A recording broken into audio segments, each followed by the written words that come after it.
मेरी ज़िंदगी के 22 साल मुस्लिम लीग नून के साथ गुजरे हैं। मियाँ साहब की गाड़ी भी मैं ड्राइव करता रहा हूँ एज द वर्कर। जदारी साहब ने आना कराची से, तो बड़ा इनका आपस में ऐसे मैं देखता था कि यार ये तो एक फैमिली है। हम लोगों को, हम पाकिस्तानियों को इन्होंने ये जब आपस में डिस्कस करते थे ना, तो उसमें कई दफ़ा इनके मुंह से निकल जाता था कि यार ये बंदा ईमानदार है, ये हमें नुकसान देगा, इलेक्शन हम मिलकर लड़ेंगे। इस हद तक भी ये जाते नहीं। किस हल्के से आपका इलेक्शन लड़ने का इरादा है, अगर आपसे पूछा जाता? हमजा शरीफ के सामने लड़ा दें, शहबाज शरीफ के सामने लड़ा दें, मरियम नवाजा के सामने लड़ा दें। पब्लिक न्यूज़ में खुशामदीद। मैं हूं आपका मेज़बान वजाहत खान। नाजरीन, आज हमारे साथ मौजूद हैं नियाजी एक्सप्रेस के ऑनर और पाकिस्तान तहरीक इंसाफ के सीनियर रहनुमा बजाज खान नियाजी।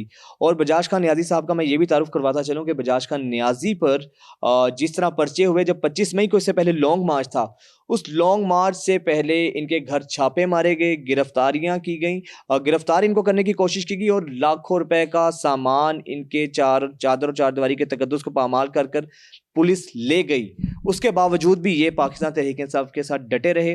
नियाजी साहब, सबसे पहले तो ये बताइएगा क्या वजह थी कि नून लीग से पीटीएम में आई सबके बावजूद? मेरी जिंदगी के 22 साल मुस्लिम लीग नून के साथ गुजरे हैं। मैं 2003 से लेकर 2008 तक मुस्लिम लीग नून के यूथ विंग का प्रेसिडेंट भी लाहौर कर रहा हूँ, और मियाँ साहब की गाड़ी भी मैं ड्राइव करता रहा हूँ एज द वर्कर। 2017 में मैं आया हूँ, पीटीआई का शमूलियत की है, तो काफ़ी उस टाइम भी मुझे थ्रेड आते रहे, जी हम इलेक्शन जीत कर आपके साथ वो करेंगे लाहौर में, शायद किसी और के साथ इस तरह का जुल्म ना हुआ। अच्छा, आपकी साहब का पार्टी की तरफ से आते रहे? बिल्कुल आते रहे, और बड़े सख्त उन्होंने रिएक्ट मेरे साथ करते रहे। किसमें हमारी कुलसूम नवाजा साहबा थी, और ख़ास तौर पर हमजा साहब थे जी।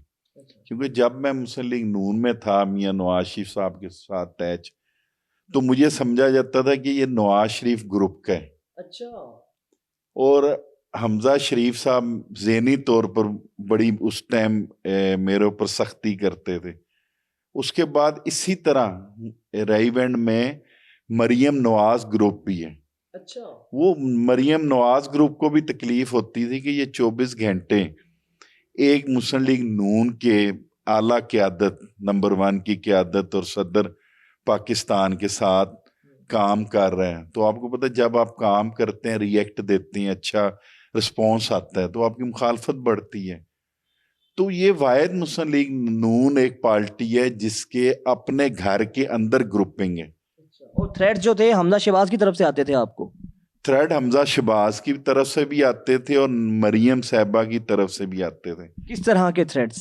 थ्रेड यही कि आपको तैश नैश कर देंगे, आपकी ट्रांसपोर्ट बंद करेंगे, आपका कारोबार बंद करेंगे। और उन्होंने मुझे क्या थ्रेड देनी है? इमरान खान के साथ मेरे चलने का जो मकसद है, वो मकसद मेरा उस पार्टी में नाराजगी से आकर इस पीटीआई में आने शमूलियत का कोई नाराजगी का मकसद नहीं था।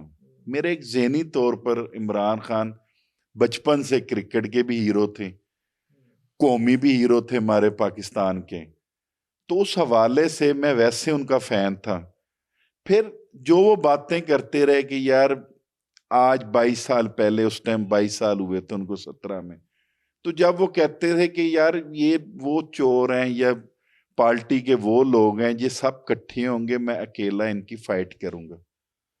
तो जब इमरान खान 13 में इन्होंने जलसा किया मनारे पाकिस्तान, तो वहां मैं देखता था कि यार ये तो सारे जदारी साहब ने आना कराची से, तो बड़ा इनका आपस में मुलाकातें होनी, बड़ा इनकी ऐसे मैं देखता था कि यार ये तो एक फैमिली है। ये सिर्फ हम लोगों को, हम पाकिस्तानियों को इन्होंने हुआ है। बड़ी मजेदार बात बताऊंगा, क्योंकि मैं बहुत करीब था, ये कब मीटिंगें करते थे तो मैं अंदर बैठा होता था। तो पीपल पार्टी के जो कायद बने हुए हैं आसफ अली जरदारी साहब, और मुस्लिम लीग नून के जो मियाँ नवाज शरीफ साहब, ये जब आपस में डिस्कस करते थे ना, तो उसमें कई दफा इनके मुंह से निकल जाता था कि यार ये बंदा ईमानदार है, ये हमें नुकसान देगा। अच्छा, ये पब्लिक इसकी तरफ रुझान कर रही है, तो इसका हम किसी तरीके से रास्ता रोकें। ये अपने मुंह से, आप कानों से आपने सुना? बिल्कुल कानों से सुना, और ये रूटीन में बातें उनकी होने लग पड़ी थी कि इसका रास्ता हमने मिलकर कैसे रोकना है, हमने अपने मफादात आगे लेकर जाने हैं। तो हम अगर दोनों ओपनली अवाम में इकट्ठे होंगे तो हम इसका रास्ता रोक सकते हैं। फिर ये कहते थे इलेक्शन है, हम मिलकर लड़ेंगे, इस हद तक भी ये जाते नहीं। साहब ये बताएं कि मियां साहब ने आपको राडो की अपनी कीमती घड़ी दी थी। आजकल भी एक घड़ी का बड़ा चर्चा हो रहा है, तोशा खाना वाली। आपको वो घड़ी मियां साहब ने क्यों दी थी? क्या वो वाकया है क्या?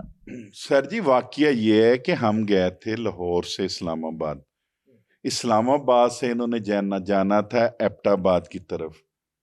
तो रास्ते में किसी के घर ये रुके, वहां इनको किसी ने गिफ्ट दिया, शॉपर में इनको गिफ्ट दिया। वहां से फिर हम बाहर निकले तो रास्ते में ना मियां साहब की आदत थी कि किसी ढाबे में या इस तरह का होटल देखते थे तो वहां पर चाय पीते थे।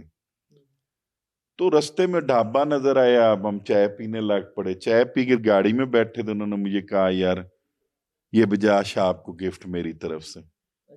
मुझे बड़ा अजीब लगा। मैंने कहा यार ये इंसान किसी का गिफ्ट मुझे दे रहे तो कल किसी के आगे मुझे भी कुर्बान करेगा। किस तरह की बातें जब ज़हन में आती थी तो बड़ा शार्ट होता था दिल के, यार किसी तरीके से इमरान खान की तरफ रुझान किया जाए। अच्छा, अब रुझान आपने इमरान खान की तरफ कर लिया। पीटीआई में आए हैं, आपको कोई टिकट का, कोई ओहदे का लालच देकर लाया गया है या बस आप नजरिए से मुतासिर होकर आए हैं? सर जी, कोई लालच किसी ने नहीं दिया, ना किसी किस्म की हमारी कोई बात हुई है। ये इलेक्शन आपको टिकट दी जाएगी, कोई सेनेट की टिकट दी जाएगी, ऐसी बात कोई नहीं हुई। नियाजी बस सर्विस के ओनर भी हैं और बहुत बड़ी बस कंपनी है आपकी। इनका तो आए दिन लॉन्ग मार्च रहता है, गाड़ियां भी टूटती हैं फूटती हैं। सुना है आपने भी अपनी गाड़ियां पेश की थी कि हमारी गाड़ियां हाजिर हैं लॉन्ग मार्च के लिए।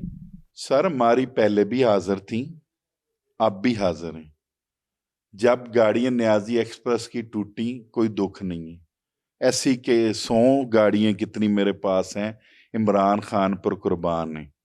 अगर आपको टिकट दी जाती है इलेक्शन लड़ने के लिए पीटीआई, अगर हमने भी ये सुना है कि इलेक्शंस के अंदर आपको टिकट देने का इरादा है पीटीआई का, तो कौन सा हल्का होगा? आपका एरिया तो वैसे ये हमाद अजहर साहब के नीचे वाला बनता है। किस हल्के से आपका इलेक्शन लड़ने का इरादा है अगर आपसे पूछा जाता है? हमजा शरीफ के सामने लड़ा दें, शहबाज शरीफ के सामने लड़ा दें, मरियम नवाजा के सामने लड़ा दें, किस मर्जी मुस्लिम लीग नून और किस मर्जी लाहौर छोड़कर कराची से लड़ा दें, केपीके से लड़ा दें, बलोचिस्तान से लड़ा दें, बिल्कुल लड़ेंगे, पार्टी का हुक्म मानेंगे। बहुत शुक्रिया बजाज नियाजी साहब आपका। नियाजी बस सर्विस के ओनर, पाकिस्तान तहरीक इंसाफ के सीनियर रहनुमा बजाज नियाजी साहब की गुफ्तगू आपने सुनी। इजाज़त दीजिए, फिर मुलाकात होगी अल्लाह ने के बाद।